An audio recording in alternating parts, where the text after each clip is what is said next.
Halo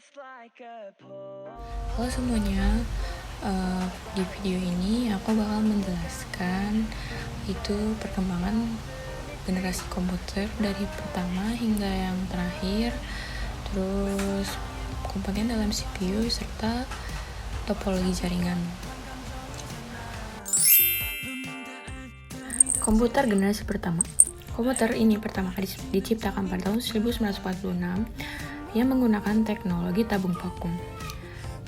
Komputer generasi pertama ini diberi nama ENIAC, Electronic Integrator and Computer.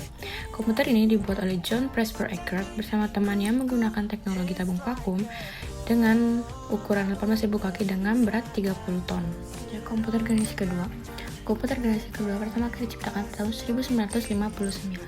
Komputer generasi kedua telah menggunakan teknologi transistor. Bahasa pemrograman dalam komputer generasi kedua ini sudah diganti menjadi assembly dan simbolik. Selanjutnya, komputer generasi ketiga. Komputer generasi ketiga dibuat pada tahun 1965 menggunakan teknologi IC atau Integrator Circuit. Generasi keempat. Komputer generasi keempat diciptakan pada tahun 1971 yang menggunakan komponen chip prosesor. Prosesor terdiri dari ribuan transistor dan beberapa elemen sirkuit di dalamnya yang terhubung menjadi satu. Selanjutnya, komputer generasi kelima, yaitu dari sekarang hingga ke masa depan. Sebenarnya, komputer generasi kelima ini masih dalam tahap pembangunan. Rencananya, komputer generasi kelima ini dibuat dengan kecerdasan buatan AI atau Artificial Intelligence. Bagian pertama dalam hardware CPU adalah mikroprosesor. Mikroprosesor adalah bagian chip kecil. Transistor ini merupakan bagian utama dalam sebuah komputer. Kinerja dari sebuah komputer kita itu dinilai dari spek bagus atau kurang bagusnya sebuah prosesor. Fungsi utama dari prosesor ini untuk mengontrol seluruh jalannya sebuah sistem dalam komputer yang kita punya. RAM. RAM adalah Random Access Memory. RAM bekerja dalam komputer dalam bagian multitasking. Fungsi utama RAM adalah menyimpan data sementara dalam komputer. Semakin besar kapasitas RAM yang kita punya, maka akan semakin lancar penggunaan komputer yang kita jalankan. P.G. Eckert membantu menampilkan semua yang dilakukan oleh CPU dan akan ditampilkan pada display komputer. Jika tidak terdapat P.G. Eckert, maka komponen CPU selanjutnya adalah hard disk. Fungsi utama dan juga bagian paling penting di CPU adalah hard disk, karena sebagai media penyimpanan instalasi sistem operasi yang digunakan untuk menjalankan CPU. Saat ini hard disk sudah semakin perbarui, yaitu sekarang bernama SSD. Adalah motherboard. Motherboard berguna menyatukan semua perangkat keras yang digunakan untuk menjalankan sebuah komputer. Motherboard memiliki bentuk fisik seperti papan PCB alat elektronik lainnya, yaitu power supply. PSU bertugas untuk memberikan suplai listrik bagi prosesor agar dapat bekerja dengan baik. PSU juga berperan penting dalam performa komputer. Jika PSU yang kita punya dengan kualitas buruk, maka performa komputer yang kita punya kan tergantung performanya.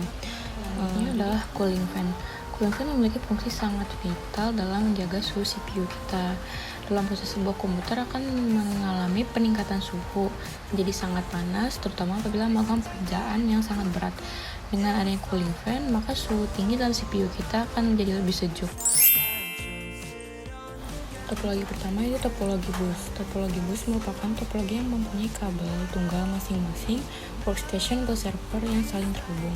Topologi ini biasanya menggunakan instalasi basis kabel koaksial. Aliran data pada jaringan juga mengikuti jalur kabel bergerak dalam satu arah. Selanjutnya yang kedua adalah topologi ring. Topologi ring merupakan suatu sistem topologi jaringan yang digunakan untuk menghubungkan satu komputer dengan komputer lainnya dengan sebuah rangkaian berbentuk melingkar seperti cincin. Agar bisa terkoneksi satu sama lain, maka yang digunakan adalah LAN card. Kelebihan dari adalah topologi mesh. Topologi mesh adalah sebuah sistem yang digunakan untuk rute yang banyak cepat. Biasanya penggunaan topologi mesh ini adalah penggunaan jaringan WiFi. Buat kelebihannya itu tidak ada terjadi tabrakan antar data jalur. Ketiga adalah topologi star. Topologi star merupakan sebuah jaringan komputer berbentuk bintang di mana biasanya menggunakan hub atau switch agar bisa melakukan koneksi antar klien. Nah, topologi ini, semua perangkat terhubung ke saklar pusat yang memudahkan untuk menambah node baru tanpa meribut semua perangkat yang terhubung. Topologi ini sangat mudah diatur dan efisien. Terakhir adalah topologi tree. Topologi tree merupakan gabungan dari topologi bus dan topologi star. Struktur ini sering digunakan untuk area jaringan yang lebih luas, mendukung untuk penggunaan banyak perangkat. Seperti topologi star, seluruh jaringan bergantung pada simpul akar di dalam strukturnya. Penjelasan dari aku mengenai perkembangan komputer, komponen CPU, serta topologi jaringan. Semoga informasi ini bisa menambah wawasan kita. Sekian yang bisa aku jelasin. Semoga video ini dapat membantu membuat nilai aku menjadi bagus. Terima kasih. Wassalamualaikum warahmatullahi wabarakatuh.